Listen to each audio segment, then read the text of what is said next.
एक महत्त्वाची बातमी, काही वाचाळवीरांमुळे भाजपचा पराभव निश्चित होणार असं खैरेंनी म्हटलंय। ठाकरे गटाच्या चंद्रकांत खैरे यांनी भाजपवर निशाणा साधलाय। मोदींना रस्त्यावर उतरावं लागतं ही शोकांतिका असं खैरे म्हणतात। देवेंद्र फडणवीस यांनी उद्धव ठाकरेंवरती टीका केली आहे की उद्धव ठाकरे आता वोट जिहाद करतायत आणि त्यांची सगळी जी गुजराण आहे ती आता मुस्लिम मतावर असल्याची टीका सुद्धा त्यांनी केली। मी त्यांना हे सांगू इच्छितो, भाजप पडणार आहे कोणामुळे माहिती आहे? ह्याच्या वाचाळवीरामुळे। तो एक बोबडा बडबड करत बसतो, हा एक हाव हाव हाव हाव बोलत असतो। हे सगळे त्या ठिकाणी तुम्हाला सांगतो यांच्यामुळे भाजप पडणार आहे। उरले सुरले आपले उपमुख्यमंत्री ढेरेवाले बाबा ते आपले बोलत असतात काहीतरी, हो हो हो मोठं बोलतात। हे सगळं यांचं त्या ठिकाणी म्हणजे उतरती कळा लागली हे स्पष्ट त्या ठिकाणी दिसून येतं।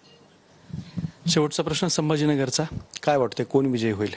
संभाजीनगरमध्ये विजय तर मीच होणार, परंतु ह्या माणसाने खूप पैसा वाटला, काही ठिकाणी पकडले पण गेले आणि त्याच्यानंतर म्हणजे दादागिरी केली काही ठिकाणी, लोकांमध्ये त्या ठिकाणी एक दहशत निर्माण केली पालकमंत्री म्हणून। मी या ठिकाणी स्पष्ट सांगतो की यांनी किती जरी केलं तरी शिवसेना उद्धव बाळासाहेब ठाकरेचाच विजय होणार, गद्दारांचा त्या ठिकाणी पूर्ण पराभव होणार। कॅमेरामन हर्षल सोबत दत्ता कानवटे, TV9 मराठी, छत्रपती संभाजीनगर।